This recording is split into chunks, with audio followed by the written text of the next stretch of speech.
Hi, welcome to my latest YouTube video. I'm Ross Rosenberg, the author of The Human Magnet Syndrome and the creator of the Codependency Cure and the Healing the Inner Trauma Child treatment protocols. Today I'm going to talk about another metaphor I created to help people, especially SLDs, people who are self-love deficient, aka codependents, help them better understand the journey of healing, the journey of learning, the journey of overcoming that is required to vanquish SLDD from their life, the codependency cure. If you're going to stop something that is not connected to conscious thinking, conscious feelings, but is caused by deeply embedded trauma wounds, trauma scars that come from a long time ago, your childhood, then you're required to go to the source of the trauma, the source of the wound, the source of the self-love deficit disorder. You guys have heard me talk about my SLDD or codependency pyramid. Codependency, or what we know as codependency, is on top. It's all the symptoms. It's all the personality traits. It's what people blame you for, what you blame yourself for. Well, that's not codependency or self-love deficit disorder, SLDD. No, SLDD comes from the cause of it. SLDD, therefore, is the cause of it. Going back to the pyramid, at the basis or at the bottom of the pyramid is attachment trauma. That is the trauma caused in your childhood and your adolescence by being raised in a dysfunctional family led by a pathologically narcissistic and a codependent or an SLD parent. That's real trauma. And that trauma is as severe, if not more severe and more pervasive than what we know as post-traumatic stress disorder or PTSD. From that trauma is core shame, which is a fundamental belief that you'll never be good enough, never be lovable enough. You'll always need to prove your worth and often fall short. It's that belief that you are fundamentally broken. And from the core shame is pathological loneliness, that existential disease, that feeling of nothingness, of painful loneliness, bone-aching loneliness if you're not in a relationship. And from there is the addiction, the relationship addiction. The only way for that pathological loneliness to go away is to be in a relationship. Therefore, the pathological loneliness is the withdrawal symptom. And then we have at the top of the pyramid, we have everything we know about codependency. In this video, I want to use a metaphor, and just like the metaphor I used 5 years ago when we talked about the narcometer. And I used that metaphor that we have this part inside of us, this ability to intuitively know when we are in danger with a narcissist. And in that video, I explained the healthier you get, the more you move forward in what I call self-love recovery, the more you are able to neutralize your self-love deficit disorder and move towards the cure or the resolution, which is self-love abundance, the more tuned in, the more accurate your narcometer gets. And this matches up really well with what happens in my treatment program when my codependents or SLDs move forward and eventually their SLDD neutralizes and becomes less and less as their self-love or self-love abundance increases. And when that happens, the human magnet syndrome, magnetic unconscious dynamics, as understood through the idea of chemistry, it changes. We unconsciously recognize healthy people to be familiar and safe to us, and therefore desire that and are attracted to that. Conversely, we recognize unhealthy people as unfamiliar and frightening, like narcissists. Well, that is the human magnet syndrome in a healed self-love abundant state. And with this narcometer, this intuitive knowing, this part of ourselves, which I place right above the heart, we can feel almost immediately if someone is narcissistic, if someone is codependent or is an SLD, or if someone is healthy.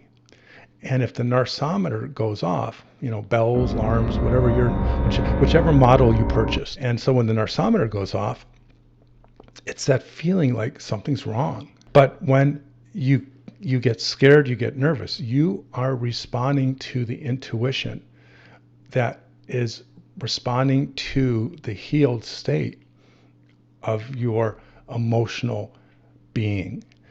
If you are no longer an SLD and you're self-love abundant and you find healthy, self-loving people familiar and safe, then if someone steps into your life, or even into your personal space, your inside, your heart, your intuition, the unconscious elements of your mind are going to be activated or triggered. And it's going to tell you that this is a narcissist, this is a potential narcissist, or this is someone that wants more from you than you can give and won't be empathetic or understanding should you disappoint him or her. So that's the narcometer.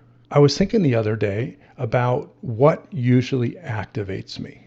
What triggers those childhood wounds, which for me is when I feel like someone's not listening to me, or when they project their dishonesty onto me. Those are like huge triggers. I mean, if you know me, you're my son, or you've lived with me, or you're a close friend that has known me for years, someone who accidentally or purposely wasn't listening to me or was ignoring my advice, not pushy advice, I would just have a reaction and I would get angry. And people would see this different look on my face and this tension. And I would be defensive. And really what was happening is I was activated. I was triggered. Something in my life occurred that reminded me of the unconscious memories of my attachment trauma or the childhood trauma I experienced, which for me was really pretty bad. I did have a family that didn't know how or didn't want to listen to me. And that was really harmful. Even now, there are remnants of it. If I'm calling, Verizon, and I'm talking to someone and I have to explain 3 or 4 times what the problem is with my phone. And by the way, this has nothing to do with Verizon. I could have said AT&T or whomever and whatever. And I'll get triggered. I'll get activated. And that makes me more assertive, sometimes not very nice, sometimes confrontive. And sometimes I'm ashamed of what I do because I get like mad. Or it could be my son, who generally is a good listener.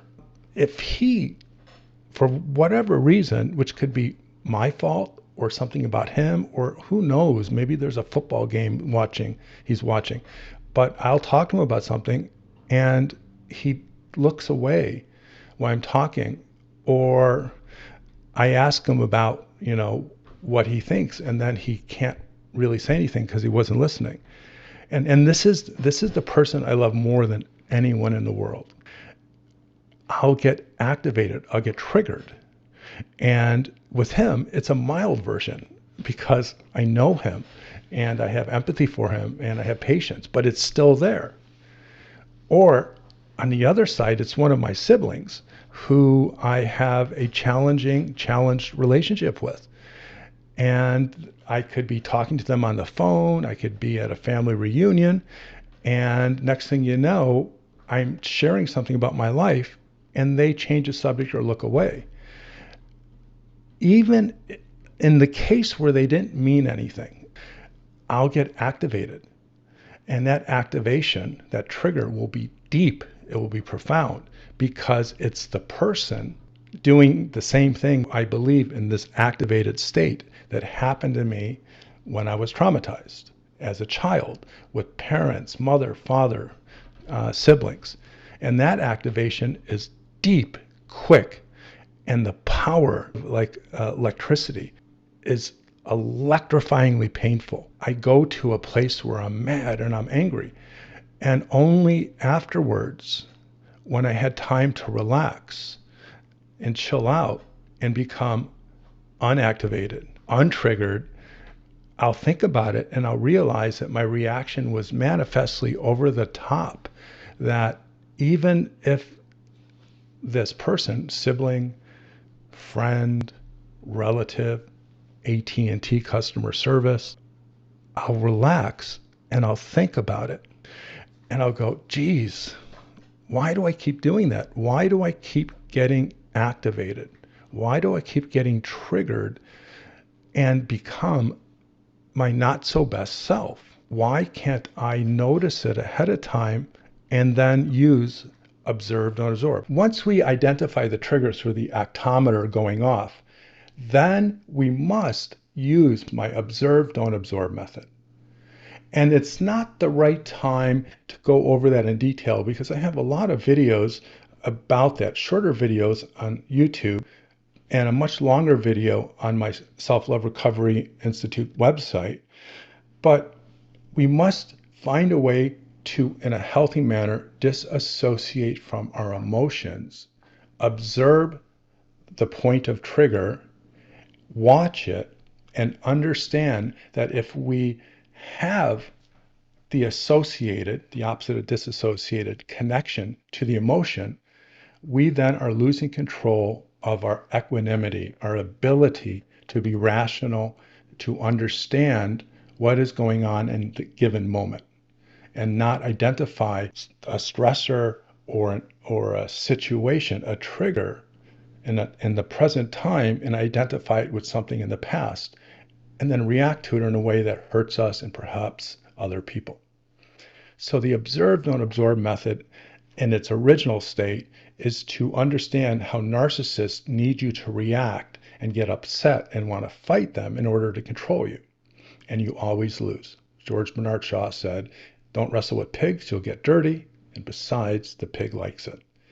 So in this case, you're not going to enter the wrestling ring with the triggered memory because then you are fighting the person, the memory of a person, the memory of a time of your life that was hurtful and traumatic, and you're having that fight in the present with a person who might not be hurting you.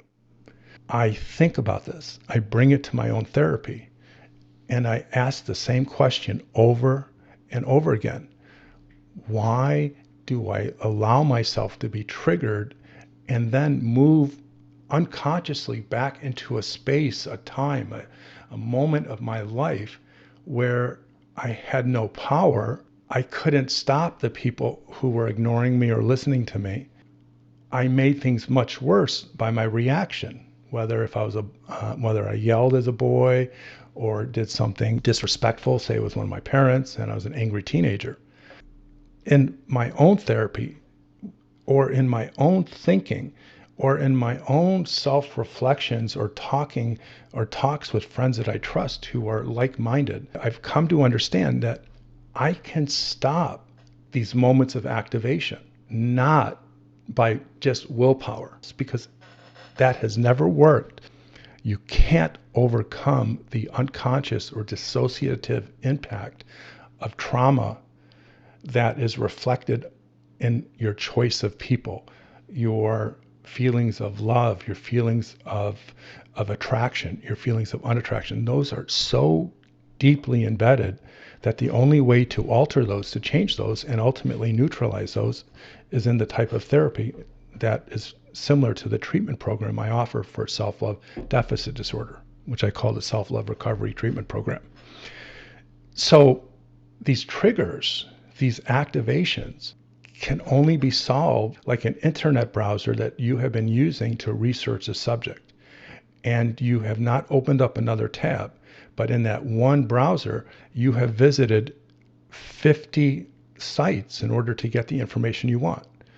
So you have to press the back button and you go back and you get to see what you were looking at and what interests you. And you go back and you go back, or which I call the back browser technique, is you just keep going backwards in time until you, and preferably your therapist, recognize the period of your life when that was an actual reaction.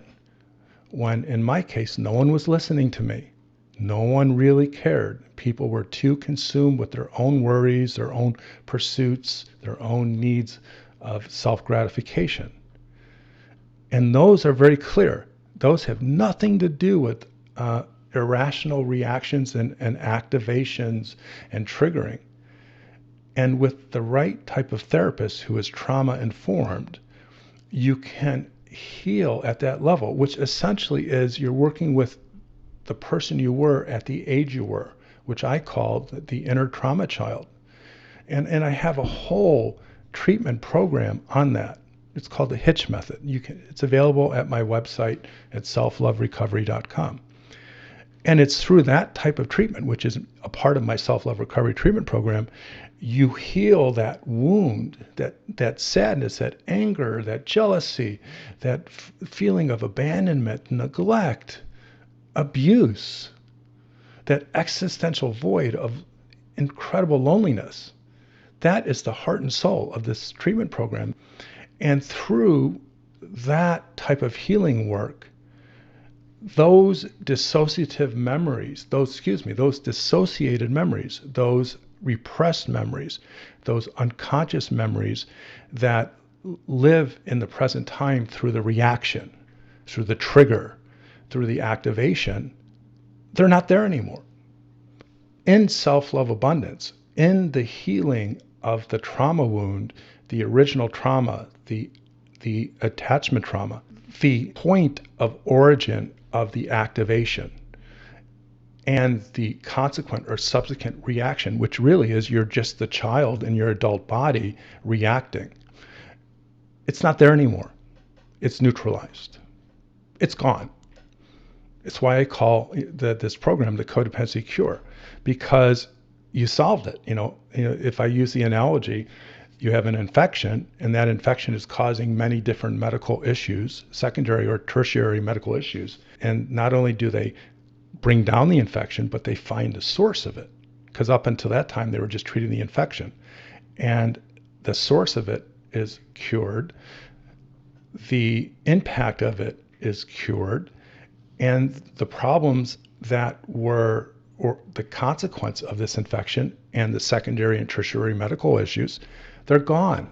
Is because the point of the trigger, the point of the activation has been solved. You might ask yourself, why did I start this video by talking about my narcometer, my metaphorical instrument that represents intuition based upon mental health or the progress of someone in a self-love recovery program or a healing program similar to mine? Well, I want to introduce the next little piece of machinery we're going to implant in our bodies. That sounds really horrible. So let me try this again. I want to suggest a new metaphor that we pretend is inside of us. Because remember, if a metaphor resonates for us and we can wrap our arms around its meaning, its shape, we use that to solve or at least understand complicated emotional issues, challenges, and problems that long explanations, psychological explanations, might get to, maybe not as quickly and as completely. The new device is the Trigometer. Yes, the narcometer and the Trigometer. The Trigometer is this imaginary little machine, and let's say because we are now in these great advances of science, it's a tiny little machine and it doesn't take up any space in your body, but it reacts to events, outside events, that cause an inside reaction of activation, a trigger. Because without this machine, without the trigometer, we are reacting to some stimulus. We are reacting to some stimulus, to some situation, to some person, and we believing that our reaction is coming from the here and now and the present. As I described already in this video, that's dysfunctional. That is very, very harmful. And then we get carried away and we don't even know we are acting like we did as a child in an environment that we had little or no control over. So when we have this actometer installed, now that sounds too robot-like, metaphorically implanted safely and comfortably in our body, and we become activated, we become triggered, it goes off and it says to you, activation, trigger, this is not real. The situation, let's just say this person is not abandoning you. They're not ignoring you. And even if they are, they don't have a lot of meaning or consequence to the bigger scheme of your life. So the trigometer goes off. And so I am activated, triggered. I get mad, my blood pressure goes up. I go into this unconscious fight or flight reaction. I am literally being psychologically transported in time back to a child, the child I was when I felt unloved, unimportant, replaceable, and I'm reacting. I get activated. My actometer goes off. Excuse me, my trigometer. I had to actually struggle on what I was going to name it, and I chose trigometer versus actometer. My trigometer goes off. And that is when I stop and say, I'm triggered. That's it. I say, I'm triggered. This is not about this person, this feeling. And for me, it's like this heat in my temples, this tightness in my chest, this anger. It's not coming from that person. I trust that internal state. I trust my trigometer. It doesn't lie. It's highly calibrated, and it's calibrated with truth, accuracy, and facts. It goes off when I am activated in something in the here and now, and I have a reaction that comes from the past. And when it is tuned and it's calibrated, it tells me to stop.